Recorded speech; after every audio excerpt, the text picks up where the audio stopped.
Mental note. This goes to your grip on reality, on what is. I was thinking about the word stupid and dumb and how much I've been using it lately. Then it occurred to me it was like fuck and shit and love. It didn't have a definition, English. But it's deeper than English because in any language it still don't have a specific definition. See, specific is the opposite fused. When you want to be specific, see, it be to be insane, be out of touchness. Okay, your five senses are all let your see. Vibration must touch your ear to see, to see. Something must touch your tongue to see, and something must touch your skin in order for you to be aware of it. All right, in order to smell and all these things, it's touch. All right, so that's what they mean by being in touch with reality, being able to sense it. All right, now the now that's also called having a grip on reality, which is further than touch. All right, so further than having a lock, having a grip means just what that says. The difference between touch and a grip. All right, so to lose touch is to disconnect from reality. This is all insanity. All right, the further you are out of touch with reality, the more insane you are. Now, awareness is in touch. The less you are aware of reality, the more insane you are. Let me give you the picture that you know. Someone who is totally insane doesn't even know you're standing there. They can't hear you, see you, or nothing. They're totally crazy. All right, they're totally insane. They are totally out of touch with reality. They don't even know the world is here no more. They're inside their head and they're trapped. They are insane. Okay, they are not aware of this world. They are totally unaware of this world. They are totally insane. Now, the way out this trap is to know how a trap is built. If you know how a trap is built, you can take it apart from the inside.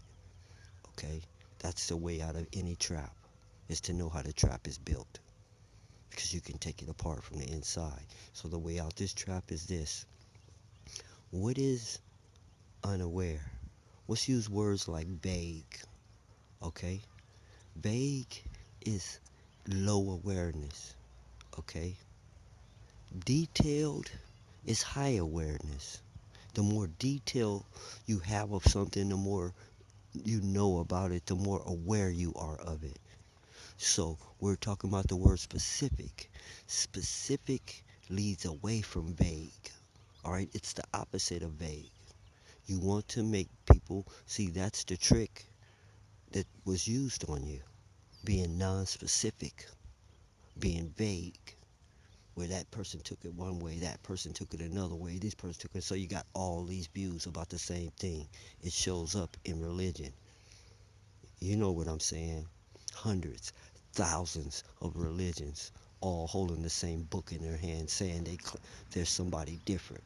We're right, those guys wrong, but they're all reading from the same book. How is that possible? How is it possible for you all to believe in the same book, but you all believe something different? And you're saying the other guys are wrong and you're right, but he's got the same book in his hand you do. That's what's done with what you call metaphors, vagueness, not specific detail, not exact. So your cure is in the word specific. You want to make sure always when something's specific presented to you that they are being specific. Don't tell them, well, same thing means the same thing, kind of like. Don't let the metaphorians talk to you like that. They always explain the things to you. Well, it's like this. You don't want to know what it's like. You want to know what it is. See, that's how they get you. You think they're teaching you, and they're teaching you some other crap. Instead of teaching you this thing, they're teaching you what something else is that's like it. Okay, it's sort of like this. Why must they do that? Why can't they just tell you what it is? Why they gotta tell you what it's like? It's a trick. Make them tell you exactly. Whenever they say anything to you, just out of reflex, say, hey, can you be more specific? And like a robot, they will obey and just keep doing it over and over till you get it, till you feel you have a good awareness of whatever they're saying or coming at you with. Tell them, be specific. And they're going to say, what do you mean? Say, I need more detail. Okay, I need more detail. You're drawing me a picture of something. I can see the house, but I can't see the yard. I can't see the garden. I can't see the bushes, the trees, the driveway. You need to give me more detail. You can't just say a pink house. Is it 4 bedroom, 5 bedroom? Is it small? Is it tall? You know, what kind of roof does it have? I need more detail. Don't just say a house. That's too vague. I could see all kinds of things in my mouth of mine if you just say a house, and now I'll be off. Or I could be wrong because you were not specific. Specific is the way out. It's what you see me doing. I'm not coming to you telling some theory. I'm not giving you my opinion. I'm not telling you um, philosophy. Do you know what philosophy is? Philosophy is just someone's opinion. It doesn't have to be based on any facts at all. Just how someone perceives it or thought about it. It's not facts when you hear philosophy. Don't think it is.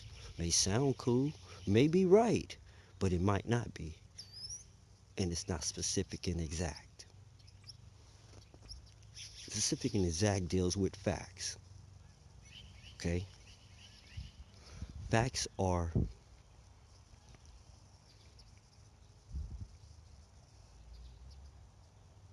things that can't be denied. You got that? Facts are real. Facts are things that can't be denied. They are details that can't be disputed. That's a fact. So make them, don't allow anyone to talk to you about anything but facts. What is a fact? When someone's coming to you, if they don't know what they're talking about and they want you to believe them or have faith, that's not facts. Facts will convince you because your mind can't disprove that they're wrong. Your eyes and ears should verify a fact. Like, hey, now that you mention it, you're right. You should already know it when it's presented to you because you lived in this world. You shouldn't, when a fact comes to you and it's undeniable, you've already thought about it or you've seen it or witnessed it before if you live on this planet.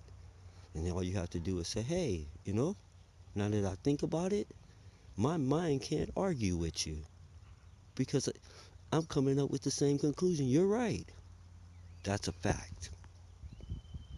The fake fallacy, phony fantasy is to keep you away from facts, to have you la-di-da dreaming and with your mind in what they call la-la land, not grounded. Okay? I come and I use all kinds of fancy, colorful words that cause fancy, colorful images instead of letting you look for yourself. I'm going to tell you, I'm going to describe something to you instead of take you by your hand and show you. You understand what I'm saying? That's trickery. No, you don't have to go see it. I'm going to tell you how it looks. I'm going to tell you what it is. I'm going to tell you what I saw. That, that denies another fact. I don't see what you see. There's no, if I look at the same thing as you, I don't see what you see. You know why? We can't stand in the exact same space. Even if we are thinking we're seeing the same thing, we're seeing it from two different angles. So we're not seeing the same thing. It may be the same thing we're looking at, but we're not seeing it the same way because we're standing at two different angles. We can't stand inside each other, so we can't see things the same. I can stand on your shoulders and we still won't see things the same. This illusion of seeing things the same come from when you're watching through artificial eyes. What are artificial eyes? Cameras. When you're watching television and everybody's in a room, they think they're all seeing the same thing. So this yearning to have people see things like I see, television is secretly feeding on that. It's part of its game. You don't know the attraction. So now I'm telling you what draws you toward television. It's an artificial imagination that everyone could see. See, everyone wished they could hook up a wire to their head and show people their thoughts. So when people would know how they feel, know what they think, and understand them. This is a secret desire of everyone. Okay? Television allows you to get in a room and feel like that's happening. That's why we all make comments to each other about something we all just saw. Ooh, did you see that? Oh, that was cool. And, oh, yeah, it was. We can't do that with our thoughts when we see them. We wish they could sit over there and say, "Did you see what I was thinking? Yeah, that was cool." We really do wish that, but that wishing is not cool. Wishing and hoping and all that's not cool. Desiring is another thing. It makes things happen. When you desire something, wishing doesn't. All right, wishing isn't strong as a desire. Desire can be, it has levels. It can get stronger and stronger and stronger, and so does wishing. But the strongest wish does not even meet the simplest desire. It isn't even strong as the simplest desire. The greatest wish, the greatest hope, is just air. It's not even air. Remember, everything is real except the thoughts in your head. They're not real. Whatever you thinking is imaginary.